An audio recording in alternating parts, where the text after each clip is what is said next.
Imagine if there was no more worries left. You know how good that will feel. No more worries. No more worries ever left. You don't have to worry about bills. Worry about people ill in your family. You don't have to worry about the doctor. Because there's no doctors in Jannah. Sorry guys, got no job in Jannah, yeah? There'll be no dentist in Jannah. There's no toothache in Jannah. There's no bellyache in Jannah. There's no headache in Jannah. There's nothing to worry about in Jannah. Imagine getting into there. Once you get into there, it's haram for you to come back out. You can't come back out. Only Rasulullah sallallahu alaihi wasallam is the only one that can get into Jannah and come back out. Anyone else that goes into Jannah, they cannot come out. Not that you want to come out. Imagine having no la khawf, there's no fear, there's nothing to worry about. Nothing absolute to worry about. Imagine what you would do now. One question I ask kids when I teach them, and I've just done this today, I've done this every time I talk about Jannah to kids. And I'm now talking to adults. Alright? The question is, what's the thing that you will wish in Jannah? So you know what kids say? I want a house of chocolate. You tell them, what do you tell them? You tell them, Inshallah. If you want a house in Jannah of chocolate, Allah will give you a house of chocolate in Jannah. Say that to them. Because a Bedouin came to the Prophet ﷺ and he said, Messenger of Allah, he said, will I get a red camel in Jannah? A red camel. Prophet ﷺ said, if you want a red camel in Jannah, you will get a red camel in Jannah. So if you want a red Ferrari, some people are probably thinking right now, I want a red Ferrari in Jannah. Well, I'm going to say to you, if you want a red Ferrari in Jannah, you get a red Ferrari in Jannah. But I don't think you will want a red Ferrari in Jannah. You will not want it, honestly. But anyway, doesn't matter.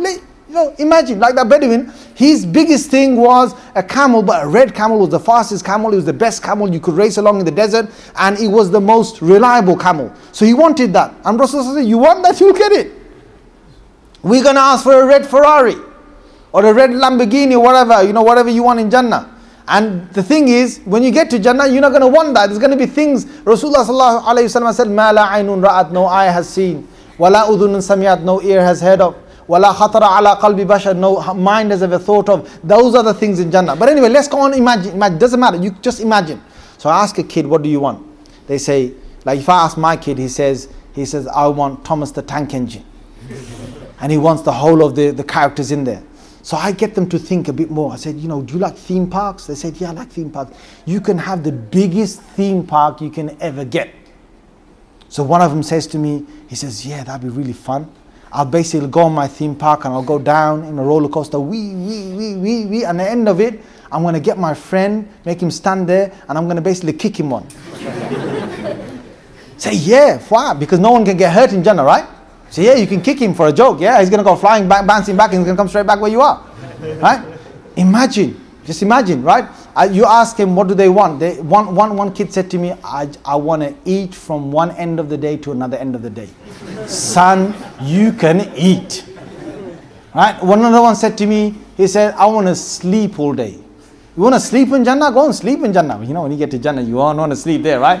But you tell him you want to sleep in Jannah all day. You sleep in Jannah all day. You want to eat there all day? You eat all day. Now what will adults say? Guys, first thing comes out, Hurun Ain. Yes? Now guys, inshallah, next session we'll talk about Hurun Ain. Yeah, so you're going to have to wait till the next session. I don't want to talk about it now, because some of you might end up having a bath by the morning. Right? You might need one by the morning. So we'll keep that for the next session. Come prepared with maybe next pair of clothes, whatever. We'll talk about Hurun Ain, right? Next time. But imagine, you got to imagine. I don't want you to sit there and start talking, and thinking how beautiful they're going to be in your mind. That's wrong. But what you can imagine is what Allah has kept in terms of rivers, gold palaces, food, the trees, and plenty of other things. Keep motivating yourself with these things. Remembrance. And when it comes to you feeling, I feel like I'm already in Jannah now, then talk about Jahannam. Think about Jahannam. And inshallah, in the next session, we're going to think about Jahannam and talk about Jahannam and the things in Jahannam, because it's a horrible place. Boiling water, iron, there's going to be rods in there, snakes in there, scorpions in there, fire in there, mountains in there, people having their intestines burnt out, whole bodies, skin being stripped off, being put back on together. You've got to put yourself in that. Imagine this is happening to you, and then basically feel that you need to do some more a'mal and actions, and then think about Jannah, then think about Jahannam. Hope and fear have to be balanced in this manner. Inshallah, bi'idhnillah, you will do this. Jazakumullahu khair.